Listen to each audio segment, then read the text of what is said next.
Hey, it's me, Vicky Marie. Here is my rant of the day today. Now, I don't know if you've been watching the COVID inquiry.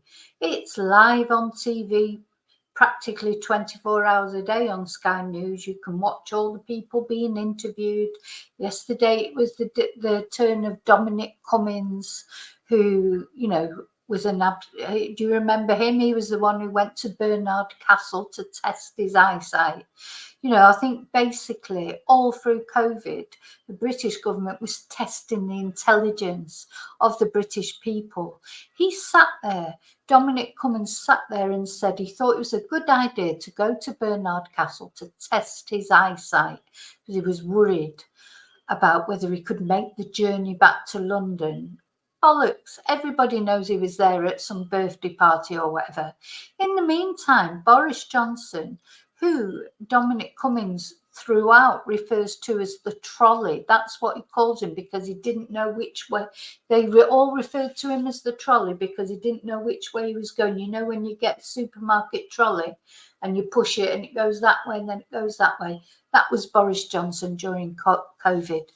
Now, here in Spain, people died. I'm not saying they didn't die, but we had lockdown from day one. We knew exactly where we were right from the beginning. And our actual statistics of the number of people who died was so much less. Now, what I'm really angry with about Britain is because obviously all my family there, I couldn't see my family. Like a lot of you, I know even you, those of you who are not far from your family, a lot of us, we could not see our family, could we? For all that time because of lockdowns and restrictions, etc. So that's bad enough. But we all sat there and we thought, okay, we do what we have to do to try and stop the spread of this virus, etc. In the meantime, in Downing Street, they're just doing what the FUCK they want, partying, doing whatever, planning parties, going off to Bernard Castle, seeing their families. Matt Hancock was having an affair with a woman that worked with him. And he was the Minister for Health at the time. He was the Minister for Health. He was the worst. He was the worst of all of them. But at the end of the day, the person at the top, which was Boris Johnson, he couldn't have a worse person in charge during an emergency like that. Person he can't, don't even know how many children he's got. So how's he going to run a country? So that's who we had, or that's who Britain had to deal with this crisis. And then under him, from these WhatsApps that are leaking out now, everyone thought he was useless, but they were all just as bad. I'm not supporting Dominic Cummings or anybody who's got anything bad to say about Boris Johnson. They were all as bad as each other. They were all rubbish, and the thing is they've got rid of all the proper politicians. See, oh gosh, I don't know where to start with this. I get really ranty about this because they then not that long ago that horrible Rees-Mogg said that people should move on. Move on. People lost family members, and not only lost them, they could not even go to their funeral. They could not visit them when they were dying. Now, I noticed that didn't happen when Prince Philip was dying, didn't that? They were allowed, the royal family were allowed to go and see him. But even the Queen at the funeral sat on her own to show a message to the people. And while she was sitting there on her own mourning the death of her husband, who had been her husband for a long, long time, many, many, many, many years, at number 10 Downing Street, they were planning parties, having parties and just carrying on as if nothing was happening.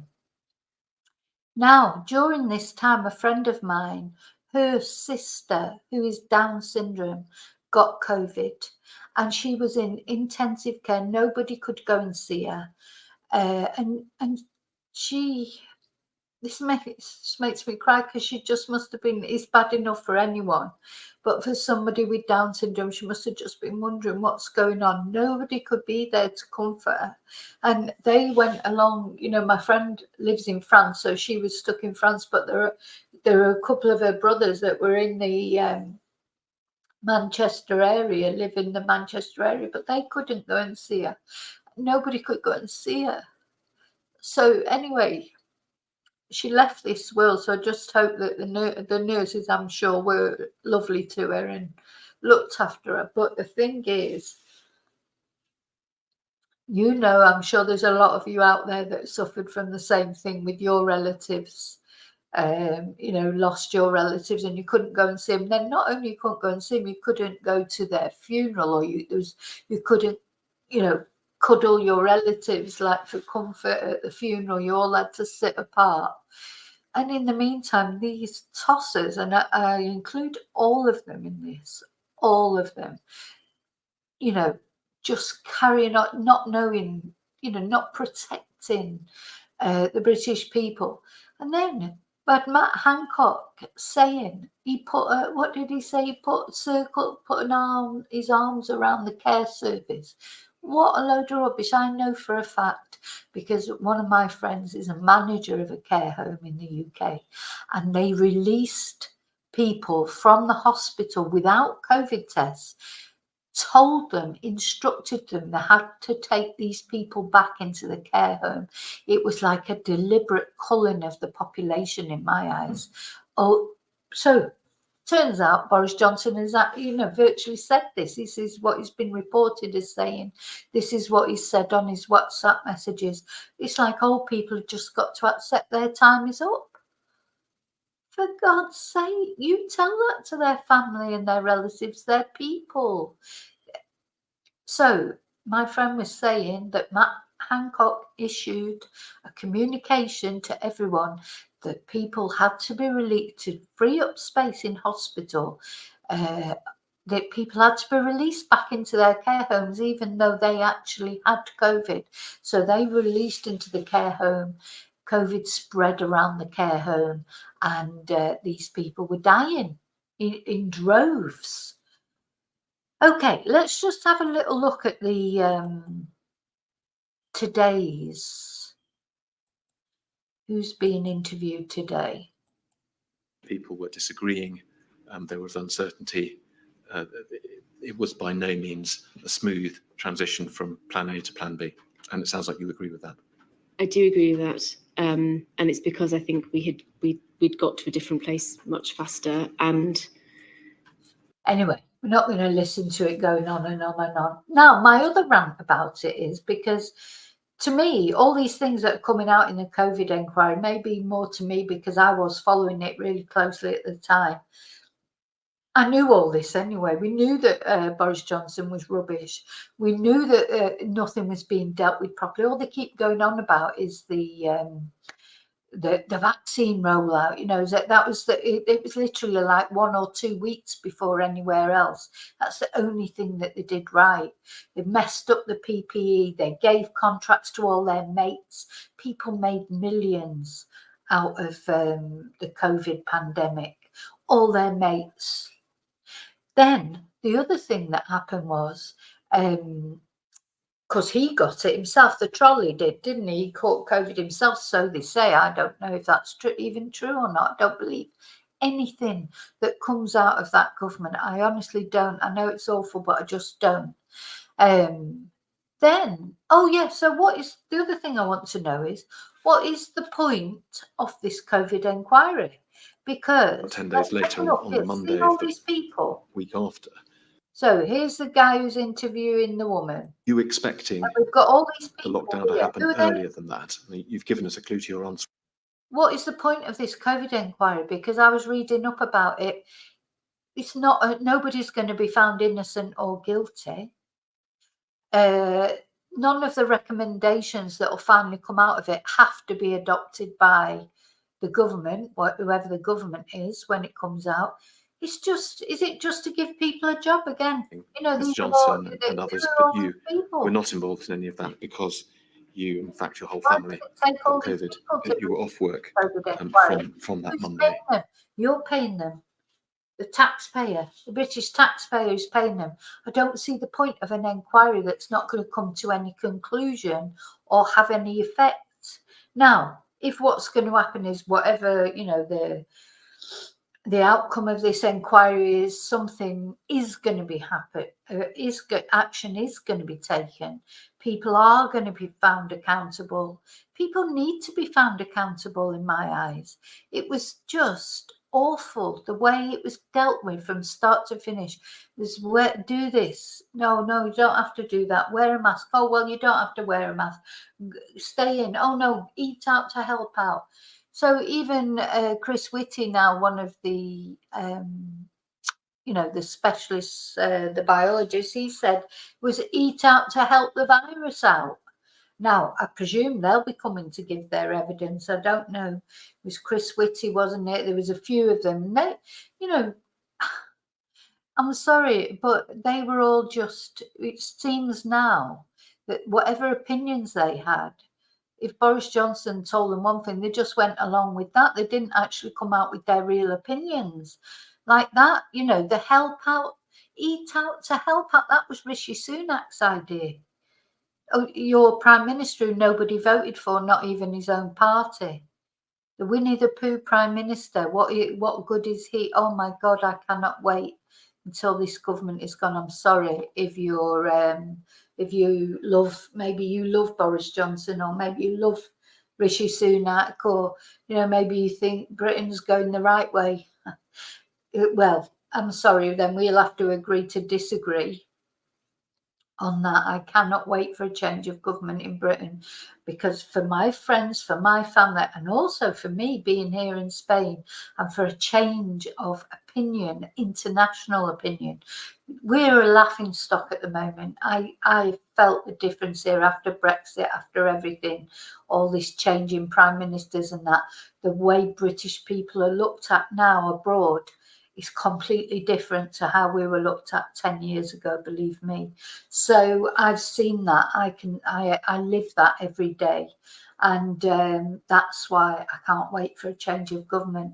But yeah, so what is the point? You tell me what you think. Do you think this COVID inquiry is even worth doing? Or, I mean, it'd be difficult to... There's people out there, like my friend who lost her sister and then couldn't even go to her funeral. Nobody could be with her sister when she died. And that's just one person that I know. I know a lot of people who lost people during COVID. But that just seems to me is because of, I won't mention her sister's name, but because of her being Down syndrome, I just think, how would she have understood? Or, I mean, maybe, I just don't know. I just can't even think about it. Of her being there on her own, bless her, or, you know, no family around her. So do you think this COVID inquiry is even worth doing?